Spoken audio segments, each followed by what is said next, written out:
जय हिंद दोस्तों, कैसे हैं आप सभी लोग।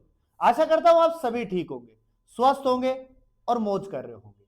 मैं अंकित एक बार फिर से आपके अपने YouTube चैनल वासुदेवा एजुकेशन में आपका स्वागत करता हूं। जैसे कि बच्चे, हम प्रीवियस में बीएससी फाइनल ईयर पे बात कर रहे थे। आज फिर से हम बीएससी फाइनल ईयर का एक और टॉपिक उठाते हैं, जहां हम आइसोलेशन की चर्चा करेंगे, वियोजन या पार्थक्य की चर्चा करेंगे। अगर आपने पुराने वीडियोस नहीं देखे हैं तो लिंक डिस्क्रिप्शन में डाल देंगे, एक बार जाकर जरूर देखें।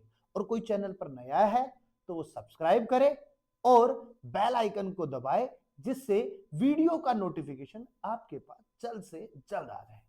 तो देरी ना करते हुए हम डायरेक्ट स्क्रीन के ऊपर चलते हैं, जहां आज का टॉपिक लिखा हुआ है आइसोलेशन, वियोजन या पार्थक्य। हम शाब्दिक अर्थों में बात करें, जैसा कि हम हमेशा कहते हैं, अगर हमारे पास कोई हेडिंग लिखी हुई है उससे अगर डेफिनेशन बनानी है तो हम बना सकते हैं। वियोजन का मतलब होता है बेटा अलग अलग करना। वियोजन का मतलब क्या है? अलग अलग करना। अब यहां हम अलग किसको करेंगे? तो कोई दो जातियां हैं, यानी एक जाति है, उनके मध्य संकरण की प्रक्रिया को अगर रोक दिया जाए या वो अलग अलग हो जाए, एक दूसरे से मिलन संभव ना हो पाए, उसे ही हम क्या कहते हैं? आइसोलेशन। समझ रहे हो बात को? अगर एक ही जाति के मध्य, एक जाति है अपने पास में, और इस जाति के मध्य में क्या रोक दिया जाए?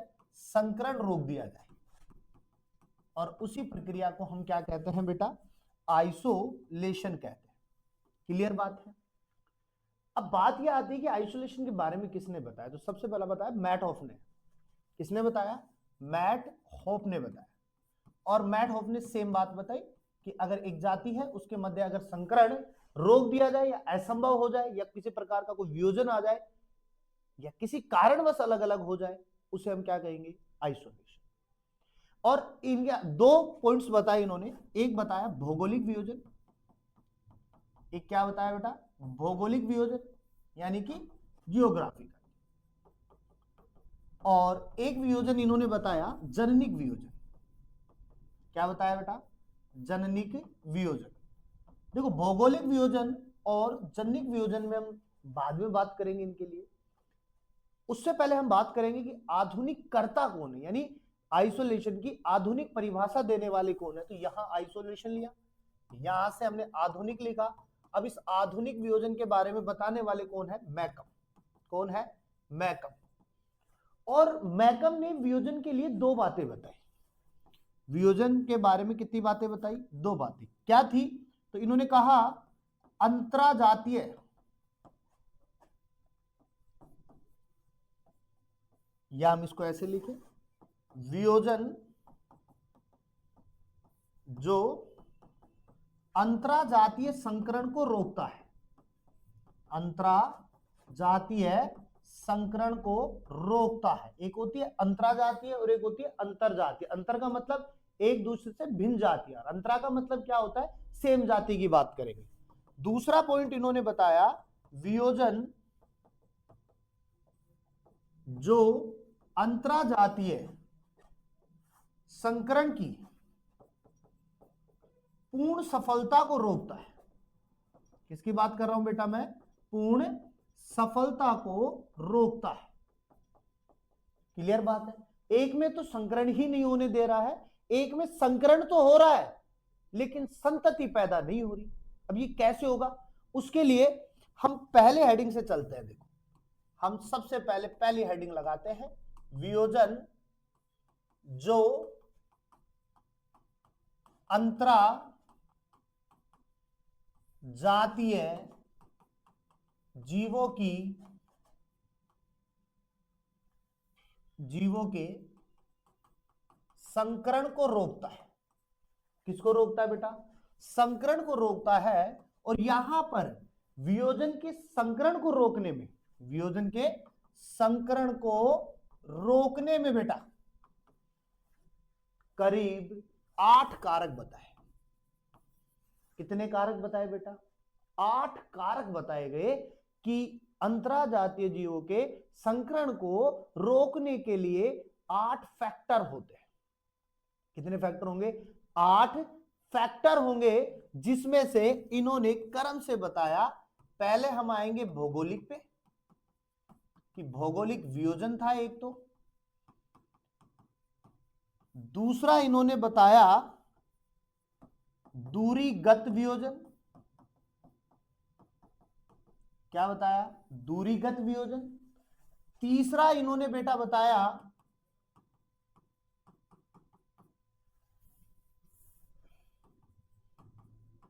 जल वायवीय वियोजन। जल वायवीय वियोजन। चौथा इन्होंने बताया बेटा ऋतुगत वियोजन। क्या बताया? ऋतुगत वियोजन। इसी के बाद में यही लेते हैं अपन पांचवा इन्होंने बताया व्यवहारिकी वियोजन। क्या बताया बेटा? व्यवहारिकी वियोजन। छठा इन्होंने बताया बेटा कार्यकीय वियोजन। सातवां इन्होंने बेटा बताया यांत्रिकी वियोजन।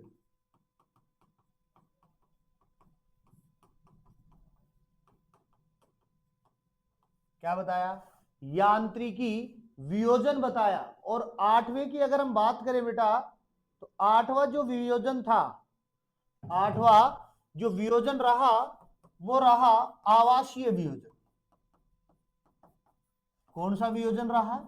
आठवां आवासीय वियोजन।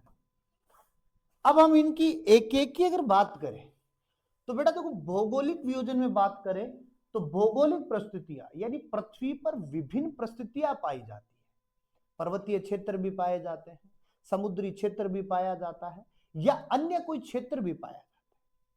अब इन क्षेत्रों की वजह से जीव जो होते हैं छोटे छोटे समूहों में बट जाते हैं, और उन छोटे छोटे समूहों के कारण एक दूसरे से मिलन नहीं हो पाता है।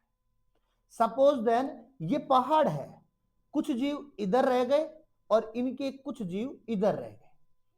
अब इनको थोड़ी पता है इधर अपने जीव है, या इनको थोड़ी पता है इधर अपने जीव है, तो ये क्या आपस में मिल पाएंगे? क्या नहीं मिल पाएंगे।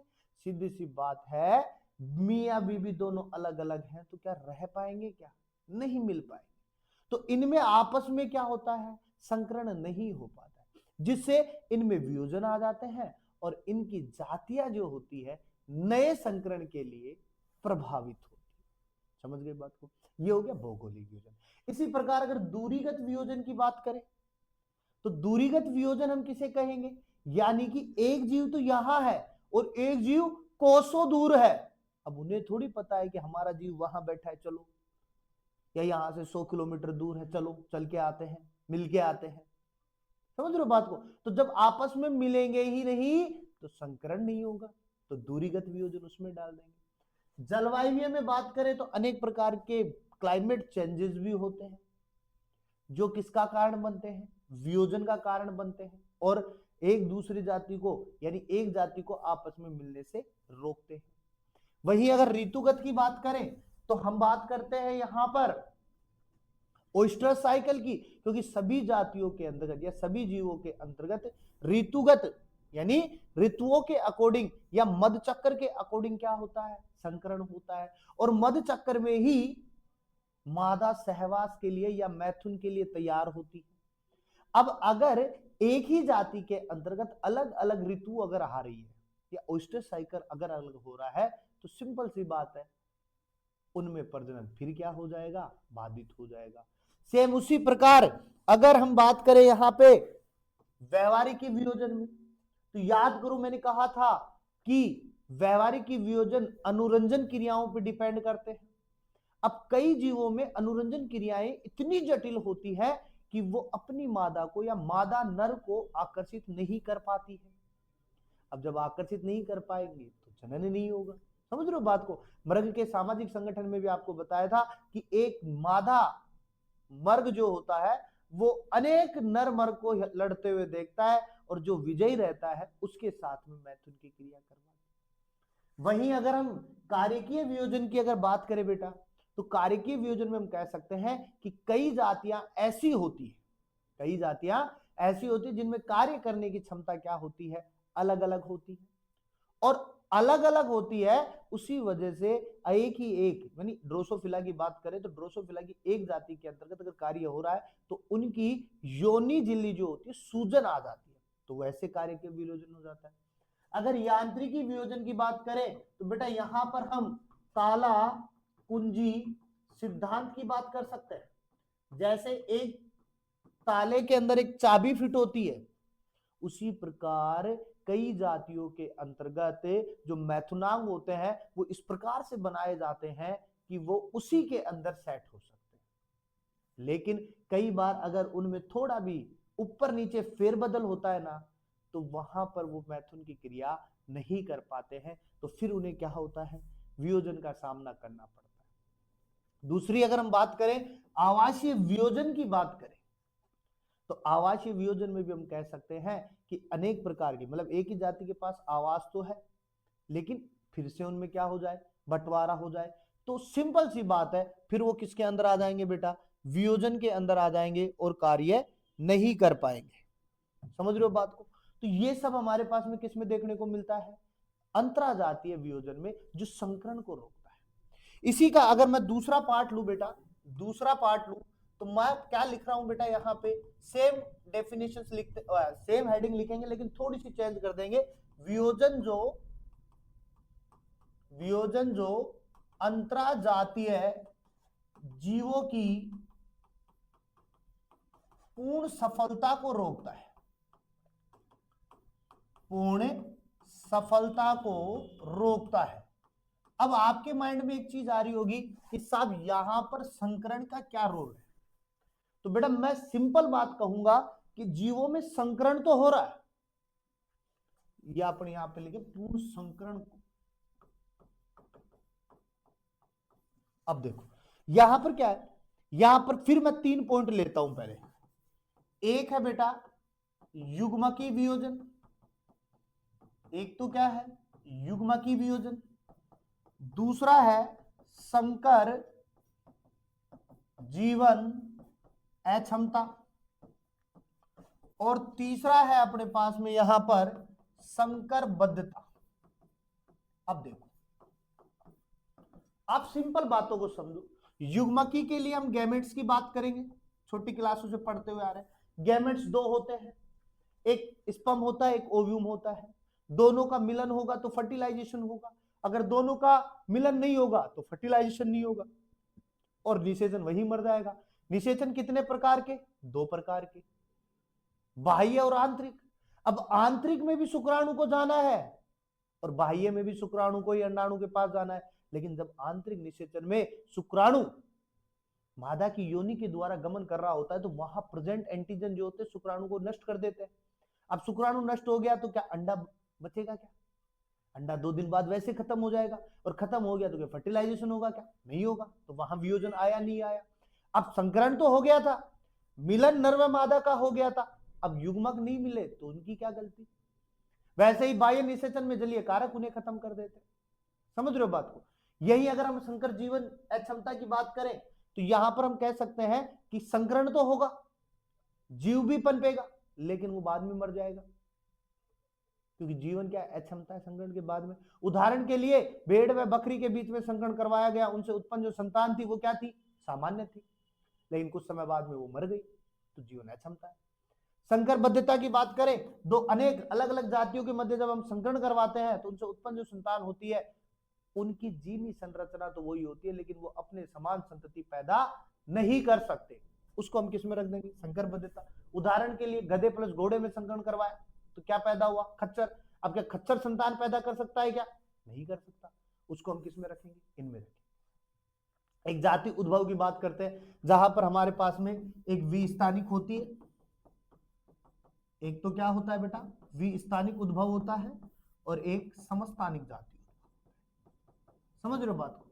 तो जाति उद्भव में हम 2 की बात करेंगे, विस्थानिक और समस्थानिक। विस्थानिक और समस्थानिक में फर्क क्या है, तो विस्थानिक में यह कि अलग अलग जातियों की बात करते हैं, ठीक है, अलग अलग जगह की बात करेंगे, जबकि समस्थानिक में हम एक ही जगह की बात करेंगे, संकरण नहीं हो पाएगा, ठीक है। अब सपोज वहां पर जेनेटिकली चेंज हो जाता है, उत्परिवर्तन की प्रक्रिया होती है, तो सीधी सी बात उनके जेनेटिक चेंज होंगे, और जेनेटिक चेंज होंगे तो नई जातियों का विकास होगा।